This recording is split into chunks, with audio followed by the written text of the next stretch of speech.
ये वाला वीडियो जो है यहाँ हम लोग डिस्कस करने जा रहे हैं about nutrition in human beings. Main part जो है इसमें न्यूट्रिशन इन ह्यूमन बींग्स, और उसमें भी ज्यादा डिटेल में हम लोग डिस्कस करेंगे अबाउट डाइजेशन ऑफ फूड।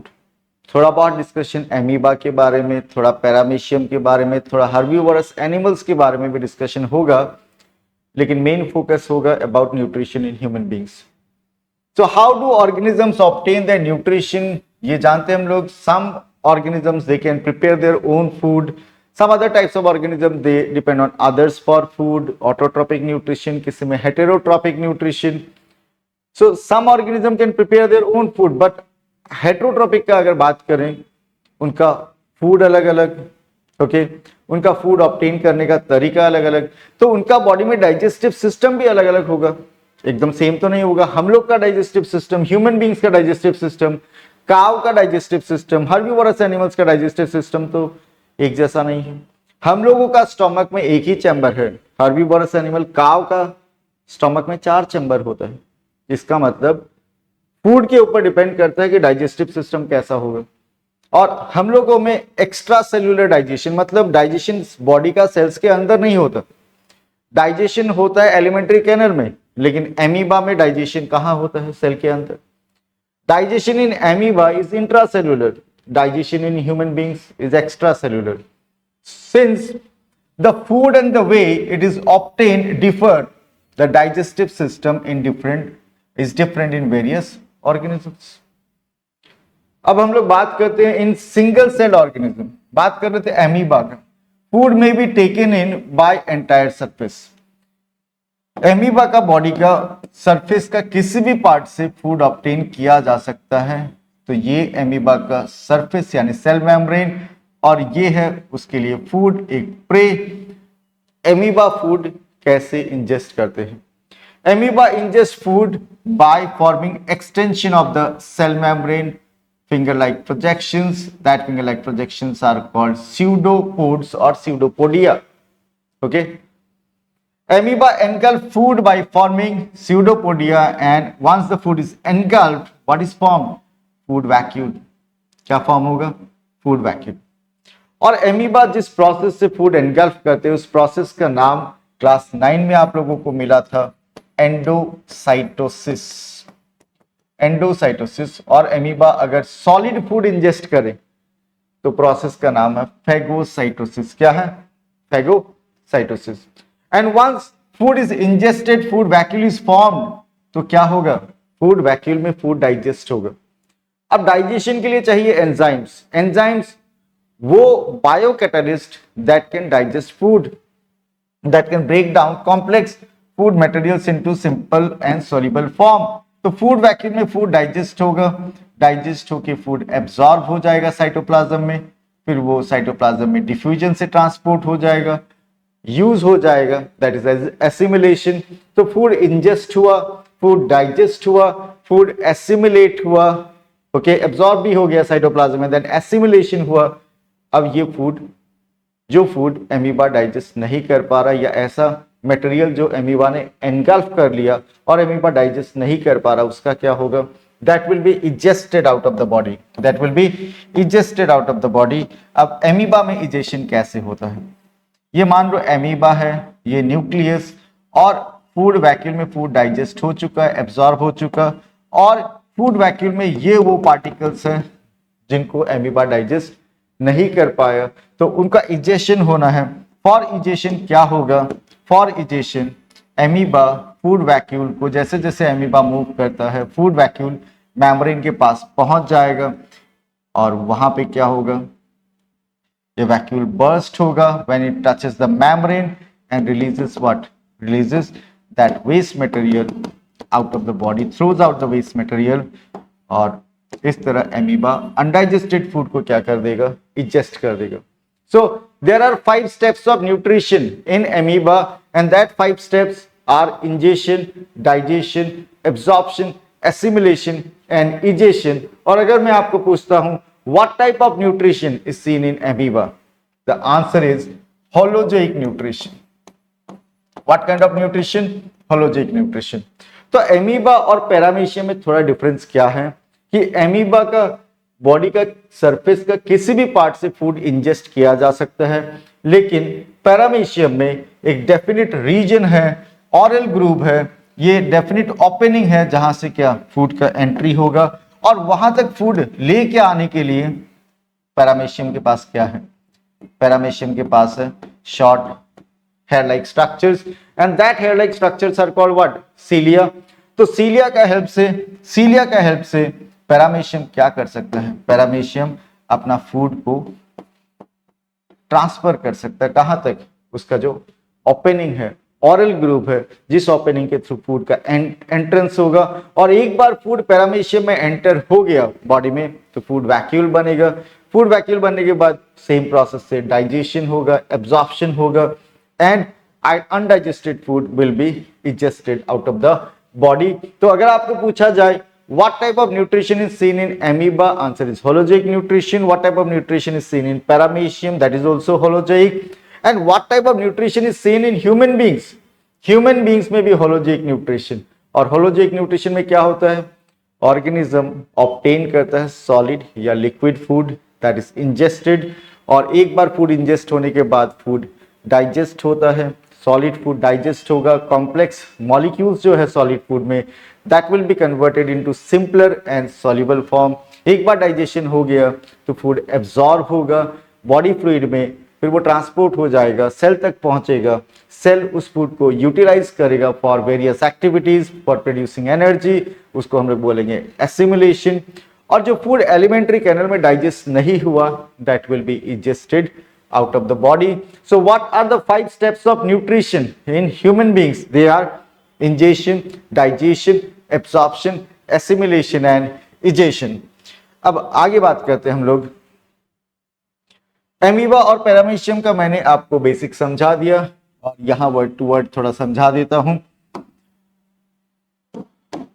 आपको अगर वीडियो अच्छा लग रहा है, समझ में आ रहा है, तो आप लाइक बटन दबा सकते हो, प्रेस कर सकते हो, और अब तक आपने अगर वीडियो सब्सक्राइब नहीं किया है, चैनल सब्सक्राइब नहीं किया है, तो आप चैनल को भी सब्सक्राइब कर लो। काम का वीडियो ही मैं अपलोड करूंगा टाइम टू टाइम, और सब्सक्राइब करके बेल आइकन प्रेस करने से आपको नोटिफिकेशन भी मिलता रहेगा।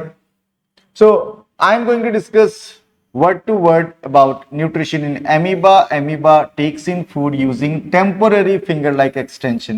क्या नाम बताया मैंने? That temporary finger-like extension are called pseudopodia. Okay, that extensions are the extensions of cell surface, cell membrane, which fuse over the food particle, which engulf the food particle, forming what? Food vacuum. एक बार food अगर amoeba ने engulf कर दिया तो food particle अंदर चला गया, फूड वैक्यूल बन गया। And inside the food vacuole, complex substances are broken down into simpler ones, which then diffuse into the cytoplasm. Food vacuole के अंदर फूड डाइजेस्ट होगा, किसका हेल्प से? With the help of enzymes which are released by cytoplasm. ये जो cytoplasm है, food vacuole में क्या रिलीज करेगा? Enzyme. Food will be digested. एक बार फूड डाइजेस्ट हो गया, वो एब्जॉर्ब हो जाएगा साइटोप्लाज्म में, और फूड यूटिलाइज होगा। The remaining undigested food material is moved to the surface of the cell and thrown out, जैसा मैंने समझाया था थोड़ा देर पहले कि फूड वैक्यूल जैसे ही सेल मेम्ब्रेन को टच करेगा, बर्स्ट होगा, will release what? Undigested food material. Paramecium के बारे में मैंने बताया, paramecium which is unicellular organism. What kind of organism? Unicellular. The cell has a definite shape. Class 9 में आपको मिला था पैरामीशियम का शेप के बारे में, अगर आपको याद है, स्लीपर शेप्ड। ओके, कैसा? Slipper shaped cell, and the food is taken in a specific spot, और स्पॉट के बारे में मैंने बताया ओरल ग्रूव है या माउथ पोर है। Food is move to the spot by the movement of cilia which cover the entire surface of the cell. तो फूड ओरल ग्रूव तक पहुंचेगा कैसे? इन सीलिया का हेल्प से। सीलिया फूड को ट्रांसफर कर देगा ऑरल ग्रूव माउथ पोर तक, और उसके बाद डाइजेशन होगा फूड का। कैसे होता है? सिमिलर प्रोसेस है like that of amoeba. So paramecium में कैसा न्यूट्रिशन? पैरामीशियम में भी होलोजोइक न्यूट्रिशन। तो अब तक का जो डिस्कशन किया उसका कुछ आप बुलेट पॉइंट्स बनाइए, और उसके बाद हम लोग डिटेल में बात करेंगे about nutrition in human beings. I think you have written main points अब तक का डिस्कशन से। अब कंटिन्यू करते हैं। We are going to discuss nutrition in human beings and this is one of the most important topic from this video. Now, what kind of nutrition is seen in human beings? It is holozoic nutrition, और meaning हम लोगों को पता है। holozoic nutrition का 5 steps याद रख लो, ingestion, digestion, absorption, assimilation and egestion, जिनके बारे में मैंने ऑलरेडी प्रीवियस वीडियोस में डिस्कस किया है। Ingestion, taking in of food, digestion, breaking down of complex food material into simpler and soluble form, absorption, once the food is digested it is absorbed by the body fluid, assimilation, once the food is absorbed it is utilized by the cell for performing various functions utilized by the body, that is assimilation, and the food particles which are not digested will be ingested out of the body. Now what is ingestion? In case of human beings ingest food through mouth and food particles put into mouth with the help of hands. तो ingestion का मतलब mouth के अंदर यानी buccal cavity में food को ले आना, दैट इज व्हाट इंजेशन। और इंजेशन के बाद फूड का डाइजेशन होता है। इंजेस्ट करने के लिए फूड हम लोग हैंड से माउथ तक लेके आते हैं, नॉर्मल ह्यूमन बीइंग्स, और एबनॉर्मल सिचुएशन में आप कैसे भी खाना खा सकते हो। After ingestion food is digested. अब ये डाइजेशन वर्ड का मतलब क्या है? डाइजेशन वर्ड का मतलब यहाँ पे है कि जो कॉम्प्लेक्स फूड मटेरियल हम लोग कंज्यूम करते हैं, कॉम्प्लेक्स, अब कॉम्प्लेक्स बोलने से क्या, फूड का तो 6 कंपोनेंट्स है, उनमें से 3 कंपोनेंट यानी विटामिन, मिनरल्स एंड वाटर, इनका डाइजेशन का रिक्वायरमेंट नहीं है, ये डायरेक्टली एब्जॉर्ब हो सकते हैं बॉडी में। जब हम लोग डाइजेशन का बात करते हैं तो मेनली कार्बोहाइड्रेट, प्रोटीन्स और लिपिड्स का बात करते हैं। सो ये कॉम्प्लेक्स टू सिंपल क्या, जो आप कार्बोहाइड्रेट कंज्यूम करते हो, कॉम्प्लेक्स कार्बोहाइड्रेट, कॉम्प्लेक्स कार्बोहाइड्रेट। अब ये कॉम्प्लेक्स कार्बोहाइड्रेट कौन सा? We mainly depend on what, starch as a source of energy. So what happens when complex carbohydrates are digested in our body? जब कॉम्प्लेक्स कार्बोहाइड्रेट हम लोग का बॉडी में digest होता है तो क्या होता है? They get converted into simple carbohydrates, simple carbohydrates. जैसे स्टार्च का अगर डाइजेशन होगा तो हम लोग का बॉडी के अंदर स्टार्च का क्या होगा? It gets converted into glucose. Okay, so what happens when starch is completely digested in our body, gets converted into glucose? What happens when complex carbohydrate they are digested in our body, gets converted into simple carbohydrates? इसी तरह अगर body में proteins का complete digestion होता है, हम लोगों का बॉडी में अगर प्रोटीन का कंप्लीट डाइजेशन होगा तो क्या होगा? Proteins on complete digestion gets converted into amino acids. Gets converted into what? Amino acids. इसी तरह मैं अगर आपको पूछूं what happens when lipids or fats are completely digested in our body? अगर इनका डाइजेशन होगा they get converted into what? Fatty acids. Fatty acids and glycerol. Fatty acid and glycerol. Okay, so what happens when complex carbohydrates are completely digested, gets converted into simple carbohydrates? और इसी का अगर example ले तो what happens when starch is completely digested, gets converted into glucose? Protein on complete digestion gets converted into amino acid. Protein एक complex molecule है, वो amino acid simple molecule है। Lipids and fats का complete digestion होने से क्या बन जाता है? Fatty acid and glycerol. हम लोगों का बॉडी स्टार्च को एब्जॉर्ब नहीं कर सकता, हम लोगों का बॉडी प्रोटीन एब्जॉर्ब नहीं कर सकता डायरेक्टली, लिपिड्स एब्जॉर्ब नहीं कर सकता। प्रोटीन को बॉडी में अगर एब्जॉर्ब होना है तो अमीनो एसिड पहले बनना पड़ेगा, लिपिड्स और फैट्स को अगर बॉडी में एब्जॉर्ब होना है तो फैटी एसिड ग्लिसरॉल बनना होगा, स्टार्च को अगर एब्जॉर्ब होना है तो ग्लूकोज बनना होगा। इसलिए डाइजेशन इंपॉर्टेंट है। अगर डाइजेशन हुआ नहीं तो ये सब कंपोनेंट तो बॉडी में एब्जॉर्ब नहीं होंगे। सो the digestive system in human beings is responsible for digestion of food. It consists of alimentary canal and its associated glands. हम लोगों का डाइजेस्टिव सिस्टम का 2 मेन पार्ट क्या है? एक पार्ट में आ जाता है ये वाला ट्यूब, ये जो एलिमेंट्री कैनल, कहां से? माउथ से लेके एनस तक ये वाला जो ट्यूब है दैट इज एलिमेंट्री कैनल। और इसके साथ एसोसिएटेड ग्लैंड जैसे लीवर है, आप देख सकते हो लीवर, देन यहाँ पेनक्रियास का लेवलिंग आप देख सकते हो, और भी ग्लैंड्स है जिनके बारे में हम लोग बात करेंगे। 5 ग्लैंड्स के बारे में एक्चुअली हम लोग बात करेंगे क्लास 10 लेवल में, डाइजेशन इन ह्यूमन बींग्स का केस में। So various organs of human digestive system, मतलब स्पेशली हम एलिमेंट्री कैनल का बात कर रहे हैं, they are mouth, oesophagus, stomach, small intestine, large intestine and anus. मैं एक फ्लो डायग्राम, फ्लो चार्ट आपको बना के दूंगा अभी थोड़ा देर बाद, उसको आप अच्छा से नोट डाउन कर लेना, उन पार्ट्स को याद करना होगा आपको। The various digestive glands associated with the digestive system, they are salivary gland, gastric gland, liver, pancreas and intestinal gland।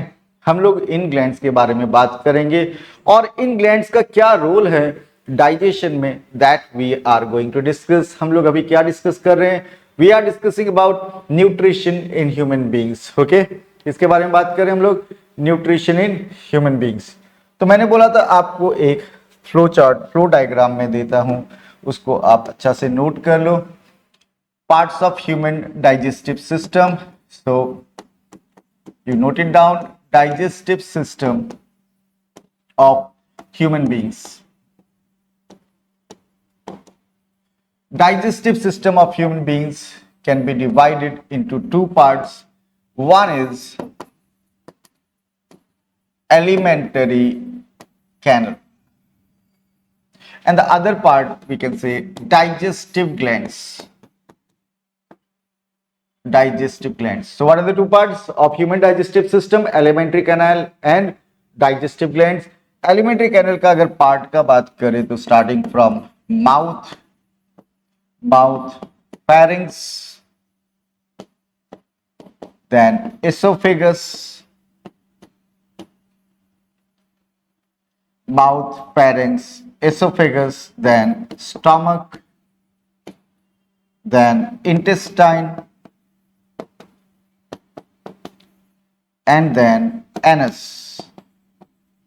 Intestine का 2 पार्ट है, small intestine and large intestine. Small intestine का again 3 parts, they are duodenum, jejunum and ileum। मैं diagram के साथ आप इन सब parts के बारे में बताऊंगा आपको, लेकिन एक बार आप कम से कम इन नेम, इन वर्ड्स के साथ कंफर्टेबल हो जाइए कि एलिमेंट्री कैनल का पार्ट्स क्या क्या है, mouth, pharynx, oesophagus, stomach, intestine, anus. और इंटेस्टाइन का अगर बात करें स्मॉल एंड लार्ज इंटेस्टाइन, और स्मॉल इंटेस्टाइन का पार्ट क्या क्या है, duodenum, jejunum, ileum. Small intestine का जो ट्यूब है उस ट्यूब को 3 पार्ट में डिवाइड कर सकते हैं, और लार्ज इंटेस्टाइन का 2 पार्ट है, they are colon and rectum, they are colon and rectum। okay, और डाइजेस्टिव ग्लैंड्स का अगर बात करें, डाइजेस्टिव ग्लैंड्स हम लोग बात करेंगे 5 types of digestive glands in human beings, और उनका रोल के बारे में बात करेंगे। 5 टाइप्स ऑफ डाइजेस्टिव ग्लैंड में फर्स्ट वन सलाइवरी ग्लैंड्स। कौन सा ग्लैंड्स? Salivary glands. कहां होता है? बक्कल कैविटी के चारों ओर। Then next about gastric gland. Gastric glands कहां होता है? वॉल ऑफ द स्टमक में। सलाइवरी ग्लैंड जो डाइजेस्टिव जूस रिलीज करते हैं, उसमें एंजाइम्स होता है, that is saliva, gastric juice से, गैस्ट्रिक ग्लैंड से gastric juice. And then liver, another one pancreas, and then intestinal gland, intestinal gland। okay, so what are the 5 types of digestive glands in human beings which help in the process of digestion? They are salivary gland, gastric gland, liver, pancreas and intestinal gland। मैं class 10 level के NCERT book के according ही समझा रहा हूं, तो information थोड़ा limited ही रहेगा, over information नहीं देना चाहता मैं। उनको जितना रिक्वायरमेंट है, दैट इंफॉर्मेशन जो उनके लिए सफिशिएंट है उतना ही, तो आप इतना जान लोगे तो क्लास 10 लेवल के लिए सफिशिएंट क्या कि what are the parts of digestive system of human beings. एक बार इस फ्लो डायग्राम को नोट कर लो और थोड़ा पार्ट्स के बारे में लर्न कर लो, तो नेक्स्ट पार्ट आपको समझने में थोड़ा और कंफर्ट मिलेगा। Okay, note it down properly. I hope you have noted down everything. Parts के बारे में आप थोड़ा लर्न करना पड़ता है, थोड़ा रटना पड़ता है, बायोलॉजी में नॉर्मल है।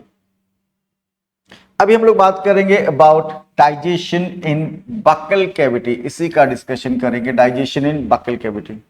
Now if I ask you what is buccal cavity, the inside cavity of mouth. ये जो माउथ है, माउथ के अंदर वाला जो पार्ट है जहां टंग, टीथ, ये कैविटी को हम लोग बोलेंगे बक्कल कैविटी। और ये लिप्स के बीच में जो ओपनिंग है इसको बोलते हैं माउथ, और माउथ के अंदर जो कैविटी है that is called buccal cavity. Okay, so food has to pass through both chemical and mechanical processes after ingestion in the buccal cavity. Food आप इंजेस्ट करते हो, आप माउथ से फूड को बकल कैविटी में ले जाते हो, और एक बार फूड बकल कैविटी में चला गया तो आप क्या करते हो फूड के साथ, आप च्यू करना, आप फूड को मैस्टिकेट करना स्टार्ट करते हो। इससे फायदा क्या कि फूड का जो बड़ा पार्ट है, जो आप फूड इंजेस्ट कर रहे हो सॉलिड फूड, उसमें जो बड़ा सॉलिड पीसेस है they are converted into smaller pieces during what, mastication. इससे फायदा क्या, इससे डाइजेशन में हेल्प मिलता है। कौन करेगा डाइजेशन, एंजाइम्स। कहाँ से आएगा, डाइजेस्टिव जूस में रहेगा। जूस कहाँ से आएगा, ग्लैंड से आएगा। So food has to pass through both chemical and mechanical processes after ingestion in the buccal cavity. The teeth and the tongue help in the mastication of food. Food mastication, food को chew करने में, आप feel करना जब आप खाते हो तो आपका टंग हेल्प करता है फूड को टीथ के बीच में ले जाने में। ओके, अपर एंड लोअर जो का, और इससे फूड को आप मैस्टिकेट च्यू करने में आपको हेल्प मिलता है। And during mastication food is mixed with the secretion of salivary glands. तो जब आप फूड को मैस्टिकेट करते हो उसी वक्त फूड मिक्स होता है एक तरह का डाइजेस्टिव जूस से, और वो जूस कहां से रिलीज हो रहा है, डाइजेस्टिव ग्लैंड से। कौन सा ग्लैंड, सलाइवरी ग्लैंड। और ह्यूमन बींग्स में there are 3 pairs of salivary glands. 3 इस तरफ होंगे तो 3 इस तरफ, एक टंग के नीचे है एक पेयर, तो राइट साइड, लेफ्ट साइड। और वहां से with the help of duct, ये ट्यूब देख रहे हो आप, with the help of duct buccal cavity में क्या रिलीज होगा, डाइजेस्टिव जूस। कौन सा डाइजेस्टिव जूस, कौन सा डाइजेस्टिव जूस, सलाइवा। सो मैंने बोला था how many pairs of salivary glands are there in human beings, 3 pairs, parotid glands, submandibular also called submaxillary, and sublingual glands. Okay, अब सलाइवा मिक्स हो गया, आपने फूड को बक्कल कैविटी में ले गया, आप मैस्टिकेट करना स्टार्ट करते हो, फूड मिक्स हो जाता है एक डाइजेस्टिव जूस से, और वो जूस का नाम है सलाइवा। एक बार फूड मिक्स हो गया सलाइवा के साथ तो सलाइवा अपना काम करना स्टार्ट कर देगा। सलाइवा के पास क्या है, सलाइवा कंटेन्स डाइजेस्टिव एंजाइम, और उस एंजाइम का नाम है सलाइवरी एमाइलेज। Salivary amylase.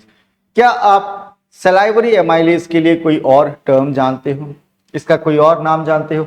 अगर आप जानते हो तो कमेंट में बताओ, मैं आपको क्लास का लास्ट पार्ट में आंसर दूंगा। So saliva contains an enzyme that is salivary amylase. What is the name of that enzyme, salivary amylase. और उसमें म्यूसिन नाम का केमिकल भी होता है। म्यूसिन एंजाइम नहीं है, mucin is a substance present in saliva. अब सलाइवरी एमाइलेज, अब आपको पता है कि बक्कल कैविटी में फूड डाइजेशन होगा फूड का, और वो डाइजेशन कौन करेगा, एंजाइम करेगा। कौन सा एंजाइम करेगा, salivary amylase. This salivary amylase acts on starch. आप कार्बोहाइड्रेट कंज्यूम कर रहे हो, आपका मेन कार्बोहाइड्रेट क्या है जो आपको एनर्जी देने वाला है, दैट इज स्टार्च। और सलाइवरी एमाइलेज स्टार्च को कन्वर्ट कर देगा शुगर में, सिंपलर कार्बोहाइड्रेट में, विच वन, मेल्टोज। लेकिन मैंने आपको थोड़ा देर पहले बताया है कि स्टार्च का कंप्लीट डाइजेशन होने के बाद स्टार्च किस में कन्वर्ट होता है, starch gets converted into glucose. अभी स्टार्च किस में कन्वर्ट हुआ, एक सिंपलर कार्बोहाइड्रेट में, लेकिन कौन सा, मेल्टोज। इसका मतलब अभी भी स्टार्च का कंप्लीट डाइजेशन नहीं हुआ, अभी स्टार्च का डाइजेशन बाकी है। मेल्टोज को ग्लूकोज बनना अभी भी बचा हुआ है, वो कहीं और होगा, किसी और पार्ट में होगा। और सलाइवा में जो म्यूसिन है, mucin it makes food slippery. Food को ल्यूब्रिकेट करने में हेल्प करता है, फूड को स्लीपरी बना देता है, और स्लीपरी बनाने से फायदा क्या होगा, फूड को स्वेलो करना इजी होगा, फूड को बकल कैविटी से उसका नेक्स्ट पार्ट, बकल कैविटी से नेक्स्ट पार्ट फेरिंक्स से होते हुए इसोफेगस में फूड को ले जाना इजी होगा। In this way only carbohydrate part of food is digested in mouth cavity और we can say buccal cavity. और क्या यहाँ कार्बोहाइड्रेट कंप्लीटली डाइजेस्ट हो गया, तो इसका आंसर है नहीं, स्टार्च का कंप्लीट डाइजेशन यहाँ हुआ नहीं है, इसका मतलब कार्बोहाइड्रेट इज पार्शियली डाइजेस्टेड। और वो पार्शियली डाइजेस्टेड फूड जब हम लोग स्वेलो करते हैं तो एक साथ इसोफेगस में नहीं जाएगा, छोटा छोटा पोर्शन में जाता है, और वो स्मॉल पोर्शन को हम लोग बोलते हैं बॉलस। आपको मैं दिखाता हूं एक डायग्राम जिससे आपको थोड़ा ज्यादा समझ में आएगा। अब देख सकते हो यहाँ कि फूड जब हम लोग स्वेलो करते हैं तो ये इसोफेगस से जब जाता है तो छोटा छोटा पीसेस में जाता है, और इन छोटा छोटा पोर्शन को बोला जाता है बॉलस। क्या बोलेंगे, बॉलस। और इसके इसोफेगस से पास होने के पीछे continuous contraction and relaxation of the muscles, continuous contraction and relaxation of muscles of oesophagus.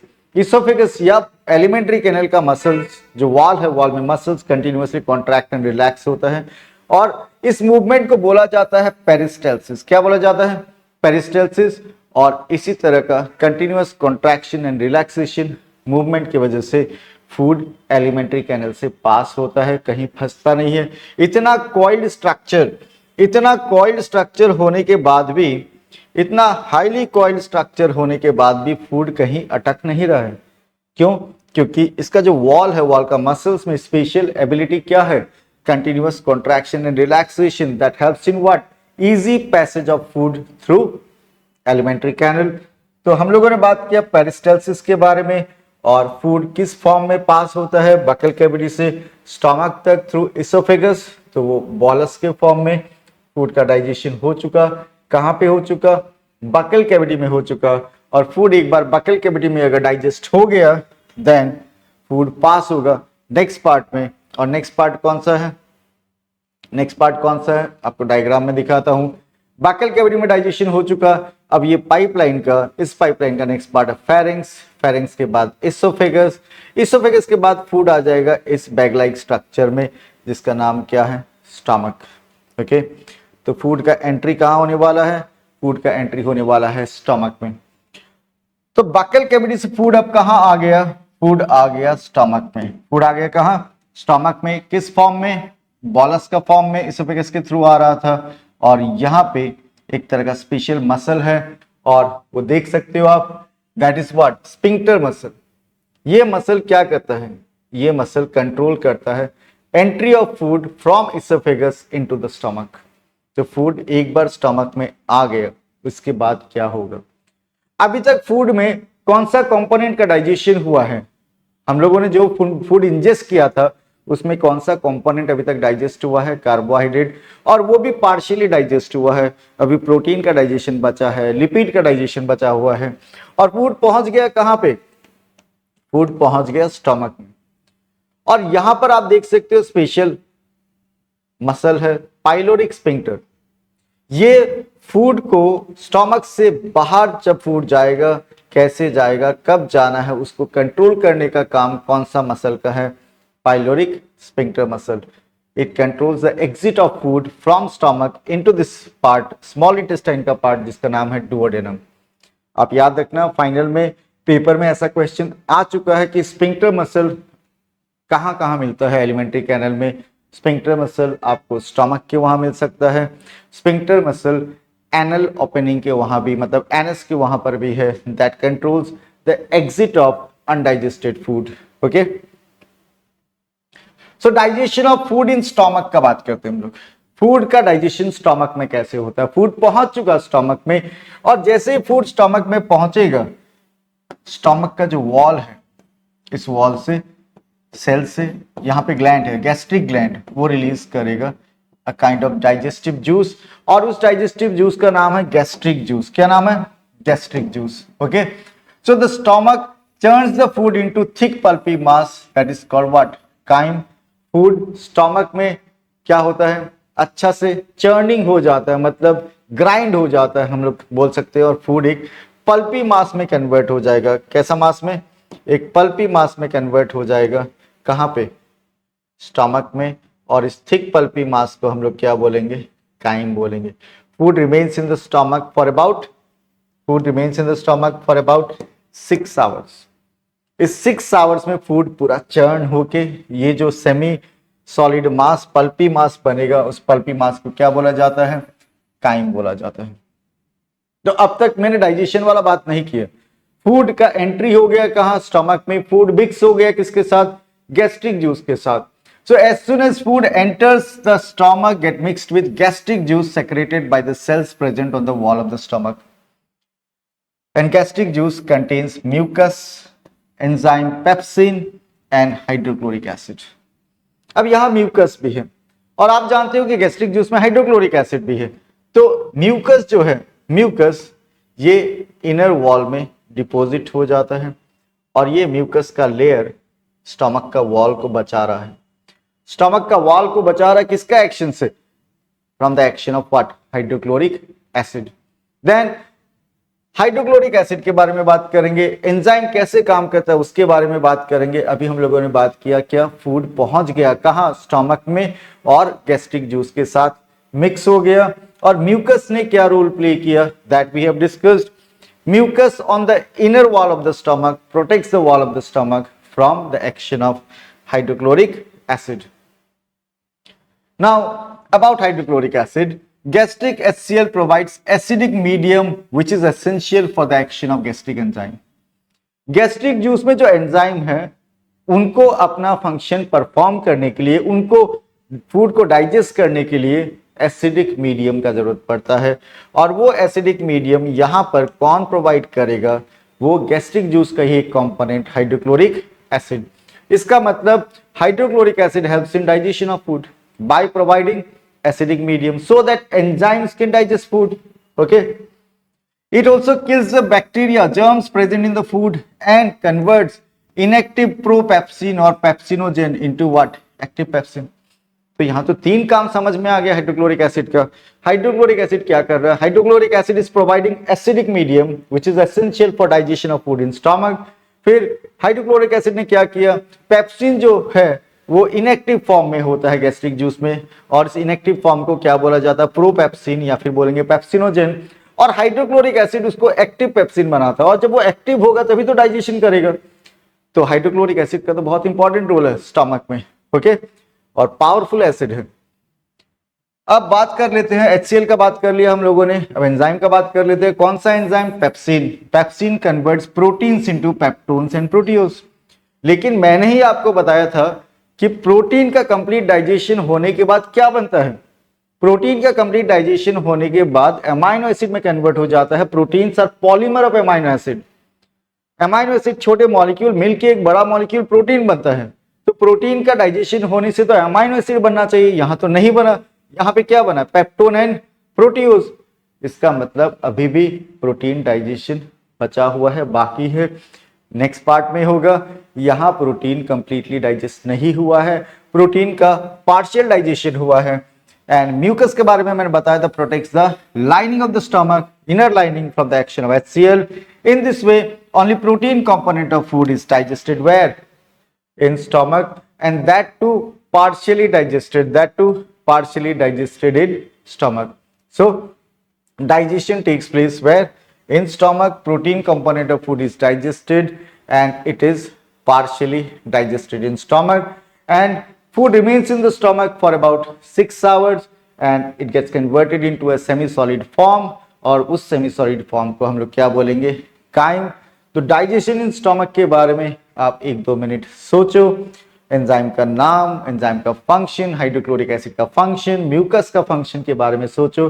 Then we will discuss next part, that is digestion in small intestine.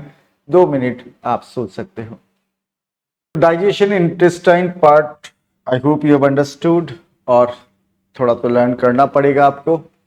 अभी हम लोग बात करते हैं about digestion in small intestine, और मैंने आपको बताया था there are 3 parts of small intestine. They are what? Duodenum, jejunum and ileum. तो आप देखो यहाँ पे ये स्टोमक का एंड होने के बाद यहां से स्टार्ट हो जाता है स्मॉल इंटेस्टाइन, और स्मॉल इंटेस्टाइन मान लो आप यहां तक है। तो पहला यहाँ पे यू शेप ट्यूब एक दिखाई देगा आपको, that U shape tube is called what, duodenum. उसके बाद नेक्स्ट पार्ट जेजुनम ट्यूब का, उसके बाद next part is what, ileum. Small intestine का लेंथ 6 to 7 मीटर होता है। नाम इसका स्मॉल इंटेस्टाइन है, लेंथ में लेकिन ज्यादा है स्मॉल इंटेस्टाइन। इसका विड्थ जो है, मोटापा जो है ट्यूब का वो थोड़ा वो कम है, इसीलिए इसको बोला जाता है स्मॉल इंटेस्टाइन। तब डाइजेशन, फूड अभी तक कहाँ था, फूड था कहाँ पर, फूड था स्टमक में, और स्टमक से फूड का एग्जिट को कंट्रोल करने के लिए मैंने बोला था स्फिंक्टर मसल्स है। ओके, तो small intestine receives food from where, receives food from stomach, and it receives digestive juice from liver and pancreas. Small intestine का फर्स्ट पार्ट का नाम क्या है? अगर ये स्टमक यहां खत्म हो जाता है, उसके बाद जो ये यू शेप ट्यूब जो है ट्यूब, इस ट्यूब का नाम है डुओडेनम। और स्टमक से फूड जैसे डुओडेनम में आता है, स्टमक से फूड जैसे जैसे डुओडेनम में आएगा, this food gets mixed with two digestive juices. This food get mixed with two digestive juices. आप देखो कि डुओडेनम में दो डाइजेस्टिव जूस का एंट्री होगा। एक डाइजेस्टिव जूस जो लीवर का सेल बनाएंगे, वो लीवर का सेल डाइजेस्टिव जूस को टेम्परली कहाँ स्टोर करेंगे, ये डाइजेस्टिव जूस का नाम बाइल है। और बाइल टेम्परली कहाँ स्टोर हो रहा है, बाइल स्टोर होगा गॉल ब्लैडर में। Liver is the largest digestive gland. Okay, human body का लार्जेस्ट डाइजेस्टिव ग्लैंड है लीवर, और लीवर का सेल जो डाइजेस्टिव जूस प्रोड्यूस करते हैं उसका नाम है बाइल जूस। और ये बाइल जूस बाइल डक्ट का हेल्प से कहाँ पहुंच रहा है, गॉल ब्लैडर में ये स्टोर्ड रहेगा। ओके, और इतना बाइल डक्ट का ये कॉमन बाइल डक्ट है, और ये कॉमन बाइल डक्ट से बाद में जब जरूरत पड़ेगा गॉल ब्लैडर से बाइल कहाँ आएगा, गॉल ब्लैडर से बाइल इस ट्यूब से होते हुए डुओडेनम में आ जाएगा जब फूड का एंट्री होगा। ओके, और यहां पे आप देख सकते हो पेनक्रियास जो ग्लैंड है उसका सेल्स पेनक्रियाटिक जूस रिलीज करेंगे, और पेनक्रियाटिक जूस जो है पेनक्रियाटिक डक्ट से होते हुए कहां आएगा, इनटू द डुओडेनम। तो बाइल डक्ट और पेनक्रियाटिक डक्ट दोनों मिलके एक और डक्ट यहां बना रहा है, that is common duct. Okay, इसका मतलब यह है कि जैसे ही फूड एंट्री होगा, फूड का एंट्री कहां पर, जैसे ही फूड का एंट्री डुओडेनम में होगा, ये फूड दो डाइजेस्टिव जूसेस के साथ मिक्स होगा, ये फूड एक डाइजेस्टिव जूस, दूसरा डाइजेस्टिव जूस, एक डाइजेस्टिव जूस है बाइल, दूसरा डाइजेस्टिव जूस पेनक्रियाटिक जूस, और दोनों जूस साथ में फूड के साथ मिक्स होने वाला है कहां पे, डुओडेनम में। Okay, I hope you have understood this कि डुओडेनम में फूड का एंट्री होने के बाद फूड दो अलग अलग डाइजेस्टिव जूस के साथ मिक्स होगा। एक का नाम बाइल है जो कि लीवर उसको सेक्रेट करेगा, लीवर उसको टेम्परली कहां स्टोर करेगा, गॉल ब्लैडर में, एंड टाइम टू टाइम इसको रिलीज करेगा bile duct and common duct का हेल्प से इनटू द डुओडेनम। ओके, और पेनक्रियाटिक जूस, पेनक्रियास के बारे में आप एक बात जान लो, पेनक्रियास जो कि लीफ लाइक ग्लैंड है, ये लीफ लाइक ग्लैंड जो है ये पेनक्रियास को बोला जाता है मिक्स्ड ग्लैंड। क्या बोला जाता है, मिक्स्ड ग्लैंड, क्योंकि पेनक्रियास में एंडोक्राइन पार्ट और exocrine part, endocrine and exocrine part, इसका endocrine part releases what, hormones, exocrine part releases digestive juice. कौन सा डाइजेस्टिव जूस, पेनक्रियाटिक जूस। और एंजाइम्स का नाम क्या आपको पता है कि एंजाइम का नाम नहीं मुझे पूछना है, दैट हार्मोन्स का नाम क्या आपको पता है कि पेनक्रियास का जो एंडोक्राइन पार्ट है that releases what, hormones.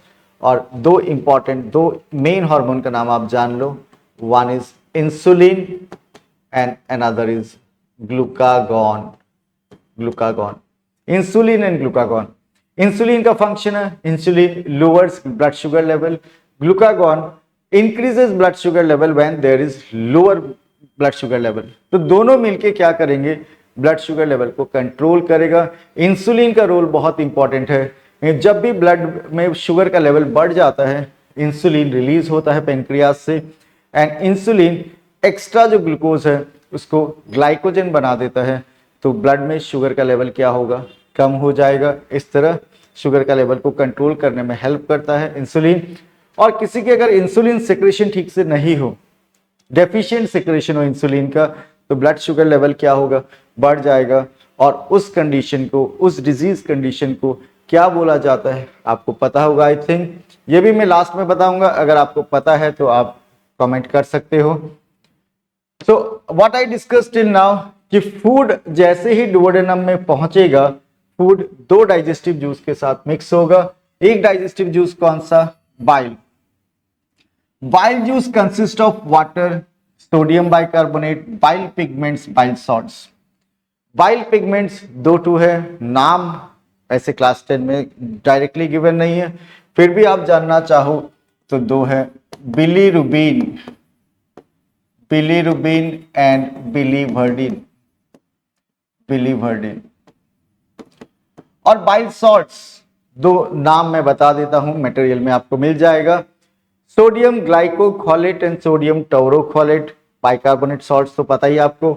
Bicarbonate make the medium alkaline, इसका मतलब बाइल जूस जो है वो एल्कलाइन है, बेसिक है, ओके।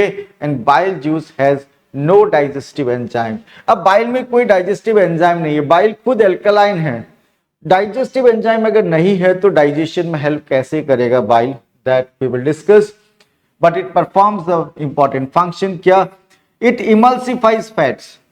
बाइल का एक फंक्शन है फैट या लिपिड को इमल्सिफाई करना।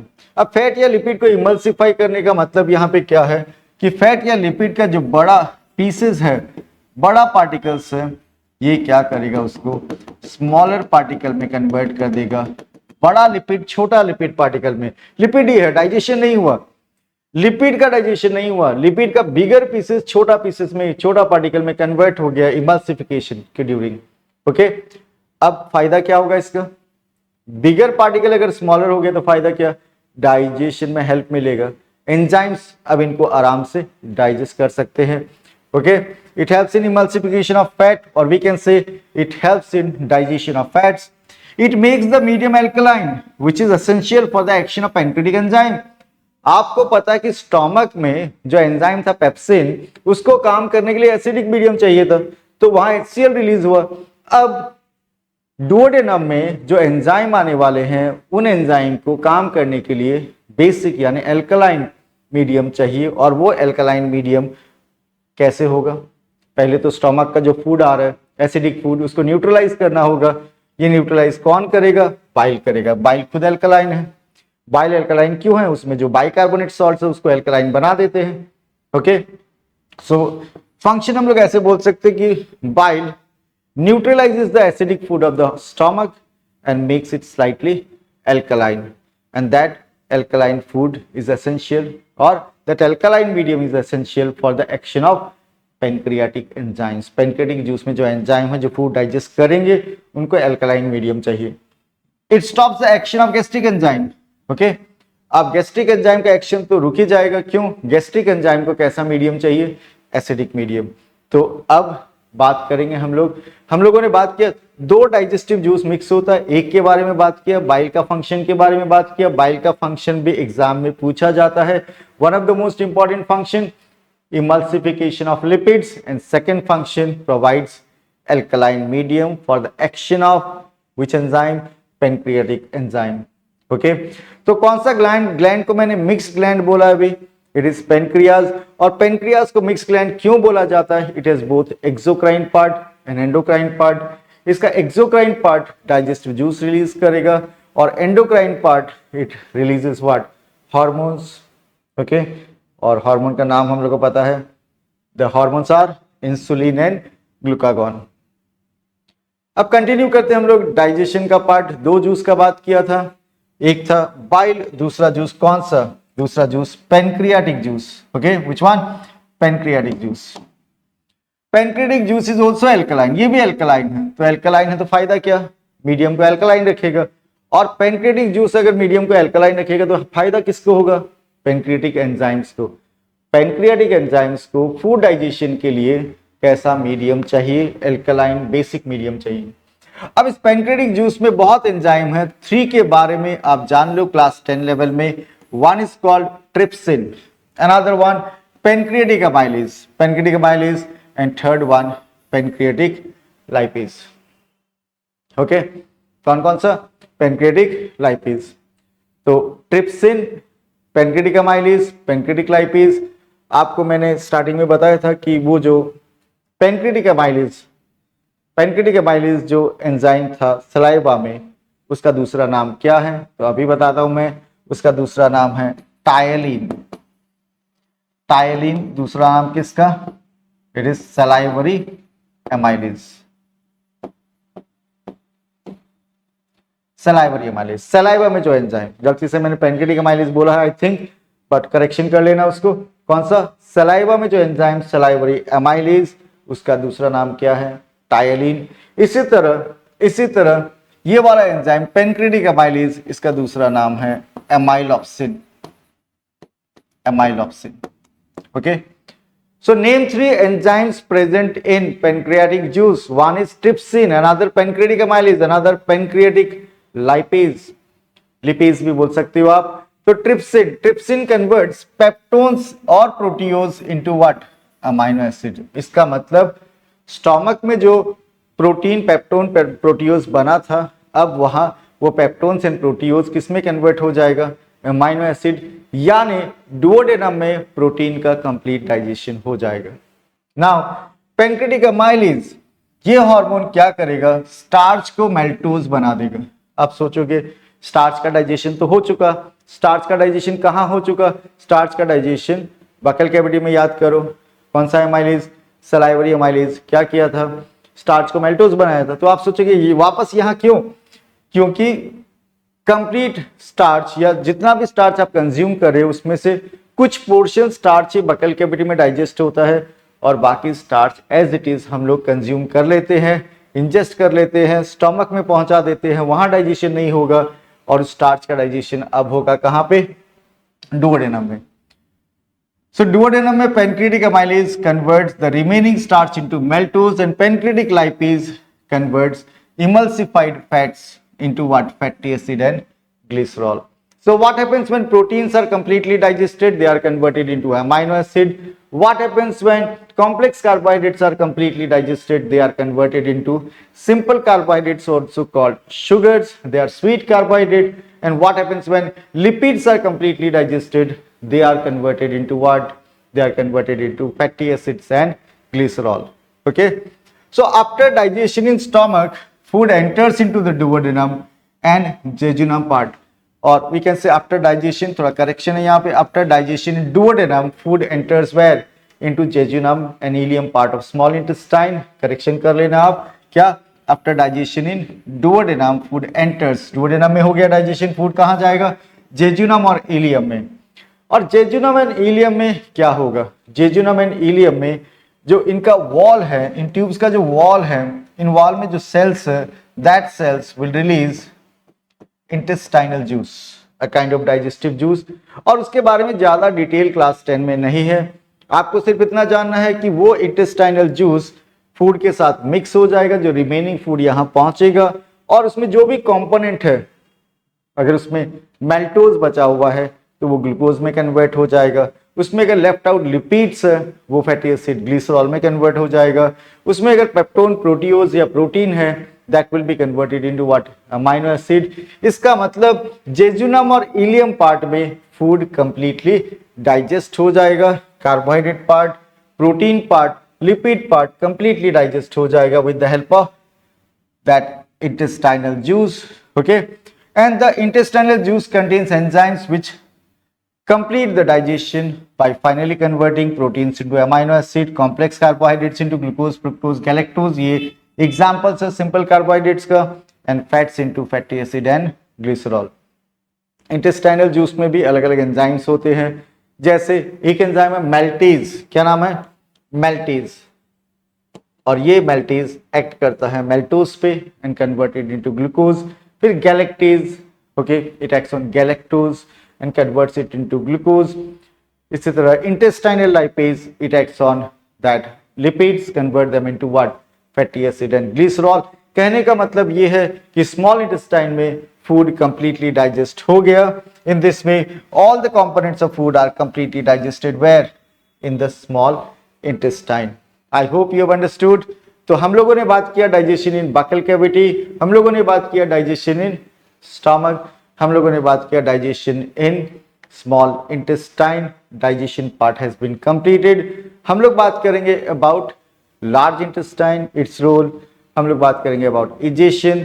लेकिन आप अभी 2 मिनट टाइम निकालो और उन 2 मिनट में, 3 मिनट में, 5 मिनट ले सकते हो आप, कम से कम ग्लैंड का नाम, उनसे रिलीज होने वाला डाइजेस्टिव जूस का नाम और एंजाइम्स का नाम और एंजाइम्स का फंक्शन थोड़ा आप मेमोराइज करने का कोशिश करो।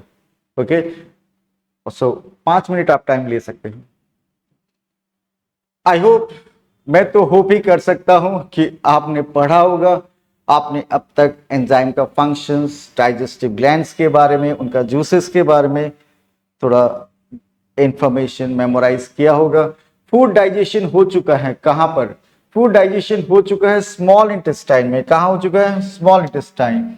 और स्मॉल इंटेस्टाइन का जो ट्यूब है वो लॉन्गर ट्यूब है। लॉन्ग होने का फायदा क्या कि फूड डाइजेस्ट होने के बाद यहां से पास होने में थोड़ा टाइम लग जाता है और वो टाइम लगने का फायदा भी है। क्या फायदा है कि स्मॉल इंटेस्टाइन का इनर वॉल में फिंगर लाइक प्रोजेक्शंस, और वो फिंगर लाइक प्रोजेक्शंस को बोला जाता है, एक को बोलेंगे हम लोग विलस, प्लूरल में it is called what, Willey. Okay, और ये villous, Willey help in what, absorption of digested food. अब ये एब्जॉर्प्शन का मतलब समझना, फूड डाइजेस्ट हो चुका, उसका जो बड़ा मॉलिक्यूल्स था वो छोटा मॉलिक्यूल में कन्वर्ट हो गया। क्या फायदा होगा? अब वो स्मॉल मॉलिक्यूल्स इस विलस के थ्रू ब्लड तक पहुंच जाएगा। कहां पहुंच जाएगा? ब्लड तक। विलस का ये जो आउटर वॉल है, थिन वॉल है, villus they are richly supplied with blood capillaries, besides they are also supplied with, इनके अंदर क्या है? लिम्फ वेसल भी है। क्या है? Lymph vessel. और ये स्ट्रक्चर हेल्प करता है किसमें? In the process of absorption of food. अब फूड का एब्जॉर्प्शन का मीनिंग समझ में आता है आपको? फूड एब्जॉर्ब होना मतलब क्या? फूड एब्जॉर्ब होने का मतलब है जो डाइजेस्टेड कंपोनेंट ऑफ फूड है वो बॉडी फ्लूइड में मिक्स हो जाना, ब्लड में मिक्स हो जाना, लिम्फ में मिक्स हो जाना। और एक बार फूड ब्लड और लिम्फ में मिक्स हो गया तो क्या होगा? That food components will be transported to the different parts of the body, to the cells of the body, और सेल्स उन कंपोनेंट को यूज करेगा for performing various functions. So absorption of food, the digested food is absorbed mainly where? In the small intestine. तो अगर आपको पूछा जाए that which part of the alimentary canal is responsible for absorption of food, answer is small intestine. And in the small intestine digested food is absorbed into the bloodstream and lymphatic system. तो digested food absorb कहाँ होता है? मैंने बताया blood में और lymph में, यानी ब्लड सर्कुलेटरी सिस्टम में एंड लिम्फेटिक सिस्टम में, through the structures called what, villi, और उसका सिंगुलर विलस। तो विल्ली या विलस क्या है? विल्ली या villus they are small finger like projections on the inner wall of the small intestine. So digested food is absorbed through villi present in the inner lining of the small intestine. तो अगर पूछा जाए site of absorption of digested food in human beings तो answer होगा small intestine. And small intestine is specially designed for this purpose, for absorption of digested food. एक तो मैंने बोला था इसका लेंथ के बारे में, दैट हेल्प्स इन एब्जॉर्प्शन. फिर मैंने बोला था इन अंदर जो फिंगर लाइक प्रोजेक्शन है that helps in absorption because they are richly supplied with blood capillaries, lymph vessels. Besides their outer wall, that is epithelial wall, is thin wall that helps in easy absorption. और besides that एक और क्या है facility कि ये जो villous है, villi है, that increases surface area for absorption. कहाँ का surface area? Of the inner wall of the small intestine. ज्यादा surface area helps in what? Easy absorption of digested food. तो अब हम लोग कंटिन्यू करते हैं, इसको आगे बढ़ाते हैं। सो विल्ली, और उसका सिंगुलर क्या होगा? उसका सिंगुलर होगा villus. They are tiny finger like projections found on the inner lining of small intestine. Okay, so where villi are found, they are found in the inner lining, inner layer of the small intestine. They increase the surface area of the small intestine, which helps in what? Absorption of digested food. Besides, villi are richly supplied with blood capillaries and lymph vessels, and thin walls of the villi greatly facilitate what? Absorption of digested food. So exam में बहुत important question है कि how is your small intestine designed, और how will it help in what? Absorption of digested food, या फिर small intestine का design कैसे help करता है in absorption of digested food. Water, minerals, vitamins, amino acid and glucose, they are absorbed by blood capillaries. यानी food का जो 6 component है उसमें से 5 कंपोनेंट, उसमें से 5 कंपोनेंट कहाँ एब्जॉर्ब हो जाएगा? ब्लड कैपिलरीज में। कहाँ एब्जॉर्ब हो जाएगा? ब्लड कैपिलरीज में। और fatty acid and glycerol, fatty acid and glycerol, they are absorb where? They are absorb in lymph vessels. एक बार लिम्फ वेसल में स्टोर हो गया तो fatty acid, glycerol, they are transported to the different tissues and organs for storage as lipids or fats. Okay, यानी lipids और fats आपका body में डायरेक्टली यूज होता नहीं है, सेल उनको डायरेक्टली यूटिलाइज नहीं करेगा, वो स्टोर हो जाएगा आपका बॉडी में in different parts for future requirement of energy. जब आपका बॉडी में कार्बोहाइड्रेट का डेफिशिएंसी होगा, इन दैट केस वो स्टोर्ड लिपिड्स यूज होगा to provide you energy. Okay, so we can say that fatty acid and glycerol, they are absorbed by lymph capillaries or lymph vessels present where in the villus. तो absorption of food का मतलब क्या हुआ कि food digest होने के बाद जो स्मॉलर कंपोनेंट्स है वो बॉडी फ्लूइड में मिक्स होना, दैट इज व्हाट? एब्जॉर्प्शन।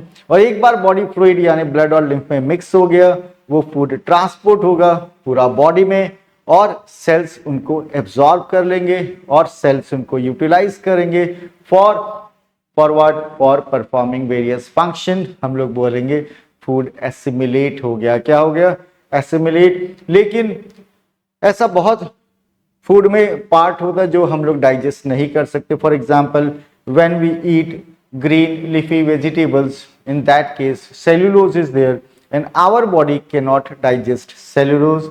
उसका भी रीजन है कि हम लोग का बॉडी में ऐसा बैक्टीरिया नहीं है, हम लोग का बॉडी में इस तरह का एंजाइम्स नहीं प्रोड्यूस होता जो सेल्यूलोज को डाइजेस्ट कर सके। वेदर इन हार्बीवोरस एनिमल्स, उनके पास ऐसा बैक्टीरिया होता है, they can produce cellulose digesting enzyme. Now for efficient absorption of food, small intestine has following characteristics. ये मैंने वापस दिया है क्योंकि मुझे पता है कि ये बहुत इंपॉर्टेंट क्वेश्चन है कि how is your small intestine designed for absorption of digested food. तो स्पेशल डिजाइन में मैंने बोला था it is long, that helps in absorption of digested food because through that long tube food passes slowly through that long tube, so food absorption के लिए sufficient time मिल जाता है। Its epithelial lining is very thin leading to rapid diffusion of substances। तो Willey का जो outer wall है, okay, और वो thin lining है, तो food pass होने में, food absorb होने में help मिलता है। Then the surface area of the intestine is greatly increased due to the presence of finger-like projections called villi, and villi are profusely supplied with blood capillaries and lymph vessels. Villi are supplied with क्या? Blood capillaries and lymph vessels। ज़्यादा blood capillaries, ज़्यादा lymph vessels होने का फायदा क्या? Easy absorption। Okay?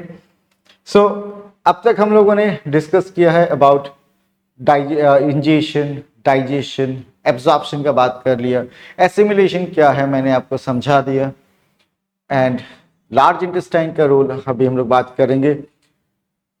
Large intestine कहाँ से start होता है? स्मॉल इंटेस्टाइन जहाँ खत्म हुआ उसके बाद ये वाला ट्यूब जो है इस ट्यूब को हम लोग बोलेंगे large intestine. And there are two parts of large intestine, okay, there are two parts of large intestine and this one colon and rectum. So what are the two parts of large intestine? If I ask you, they are colon and rectum. तो food small intestine में food का absorption हो गया और जो food particle digest नहीं हुआ along with large quantity of water कहाँ पहुंचेगा, कहाँ पहुंचेगा, पहुंचेगा कहाँ, लार्ज इंटेस्टाइन में। और लार्ज इंटेस्टाइन में मेनली वाटर का एब्जॉर्प्शन होगा।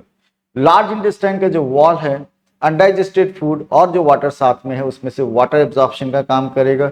तो वो जो अनडाइजेस्टेड फूड है धीरे धीरे सेमी सॉलिड फॉर्म में कन्वर्ट हो जाएगा and will be finally stored where into the rectum. So large intestine, primary functions of large intestine क्या है? To absorb water and electrolytes, minerals भी from the remaining undigested food, okay, and form what? Faces.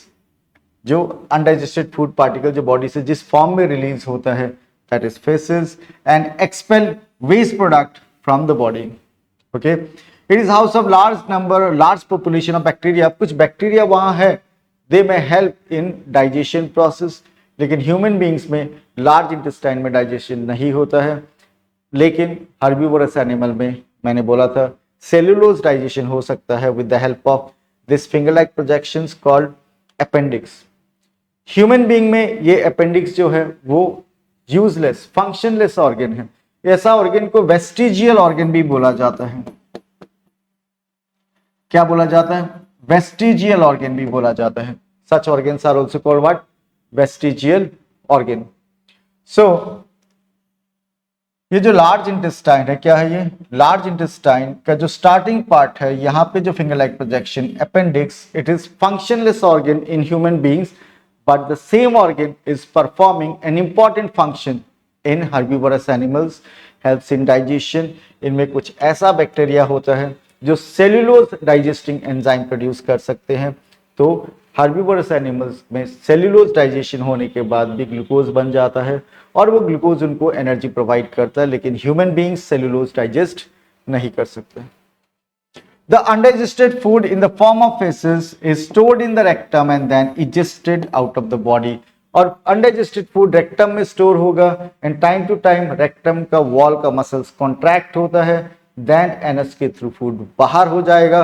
और मैंने बोला था आपको anus के वहां पर भी sphincter muscle होता है and that muscle controls what? Exit of food through anus, through anus।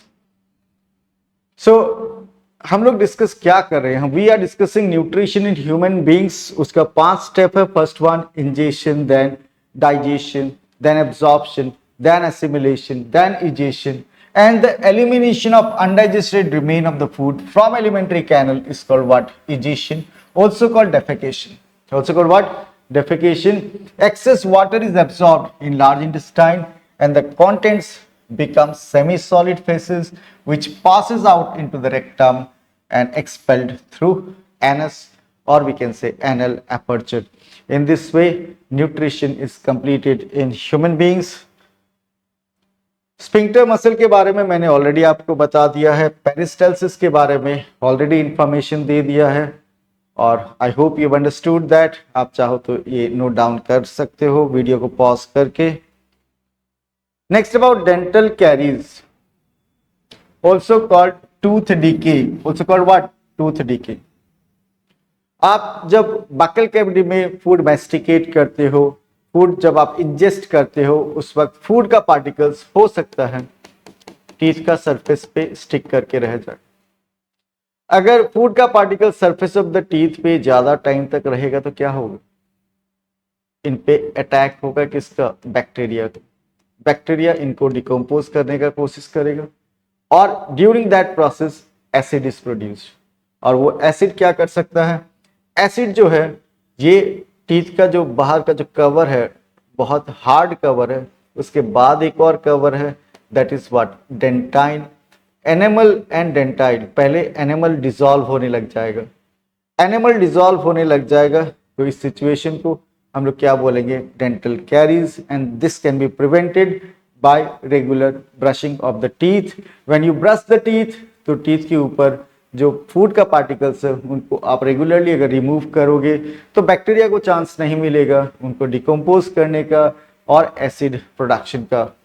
So dental caries a tooth decay is gradual softening of enamel and dentine and tooth enamel is the hardest and most highly mineralised substance in human body. इतना tough substance, इतना hard substance भी dissolve हो जाता है by the action of bacteria, by that acid. तो अगर आपको teeth को बचा के रखना है तो आपको रेगुलरली ब्रश भी करना होगा।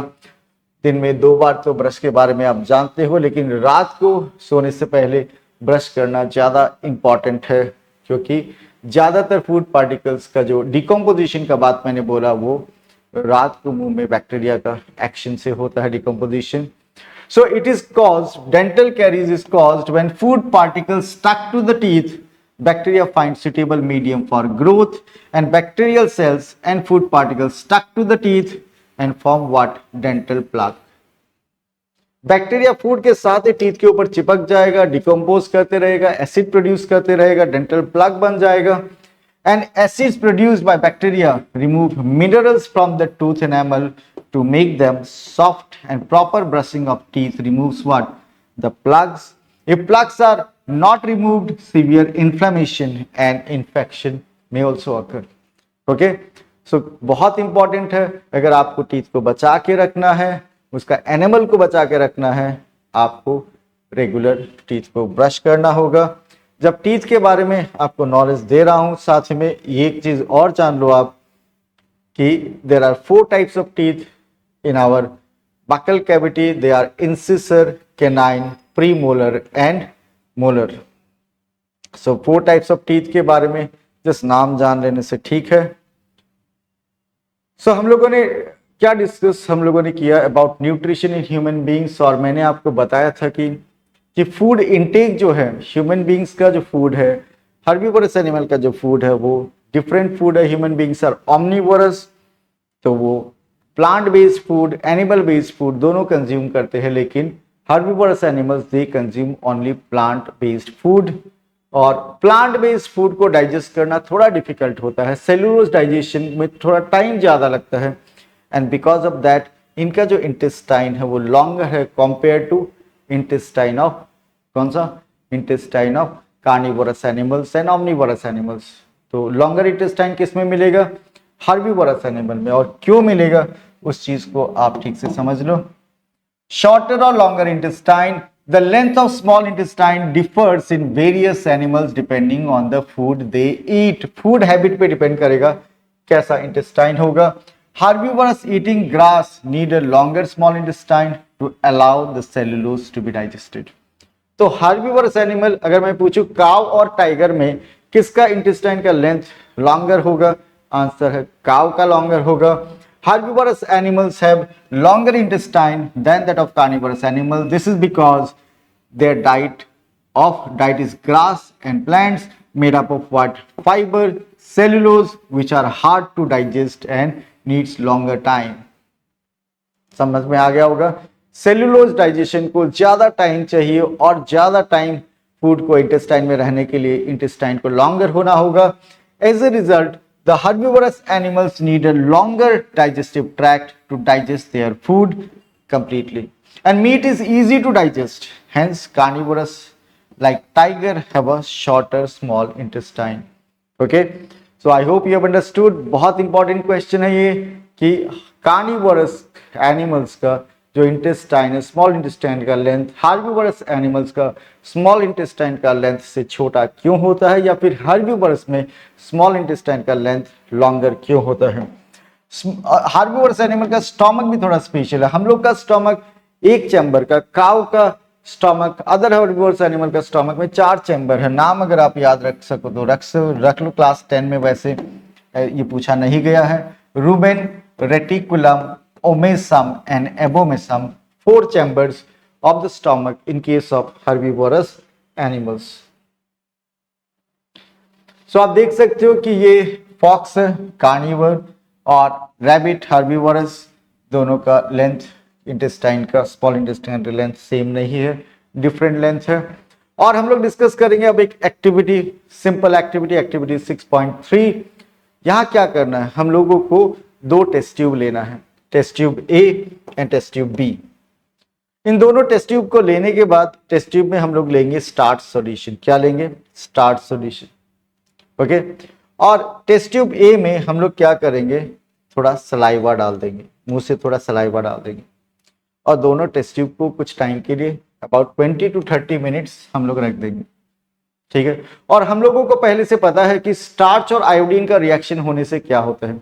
स्टार्च और आयोडीन का रिएक्शन होने से बनता है blue black appearance, colour change होता है। तो आफ्टर 20-30 मिनट्स मैं अगर टेस्ट ट्यूब ए में आयोडीन सॉल्यूशन डालता हूं तो क्या कलर चेंज होगा? स्टार्च तो लिया था मैंने लेकिन थोड़ा सलाइवा डाल दिया था, तो क्या कलर चेंज होगा? क्या ब्लू ब्लैक अपीयरेंस होगा? आंसर है नहीं होगा। क्यों? क्योंकि सलाइवा ने क्या किया, इसमें जो स्टार्च था उसको मेल्टोज बना दिया। सलाइवा में एंजाइम होता है सलाइवरी अमाइलेज, तो सलाइवरी अमाइलेज क्या कर सकता है, स्टार्च को मेल्टोज में कन्वर्ट कर सकता है।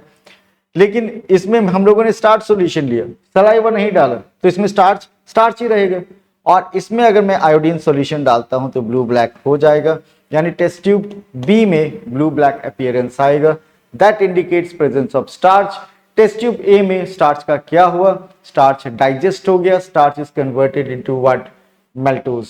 आई hope you understood the activity. Video pause करके आप इसको एक बार रीड कर सकते हो बेटर अंडरस्टैंडिंग के लिए। So I have completed the discussion related to nutrition in human beings। हम लोगों ने कंप्लीट डिस्कशन किया। नेक्स्ट वीडियो में मैं रेस्पिरेशन टॉपिक को डिस्कस करूंगा, उसको भी हम लोग 2 पार्ट में डिस्कस करेंगे फॉर कन्वीनियंस, ज्यादा लंबा नहीं करेंगे वीडियो को, और 3 पार्ट भी कर ली तो कोई बात नहीं। वीडियो अगर आपको अच्छा लगा है, एक्सप्लेनेशन थोड़ा समझ में आ रहा है, आपको थोड़ा भी बेनिफिट अगर हो रहा है, वीडियो को लाइक जरूर कीजिए। क्लास 10 के स्टूडेंट के साथ आप इस वीडियो को शेयर कर सकते हैं। अगर मेरे चैनल को अब तक सब्सक्राइब नहीं किया है तो आप सब्सक्राइब जरूर कीजिए। आपको टाइम टू टाइम नए वीडियोस मिलते रहेंगे।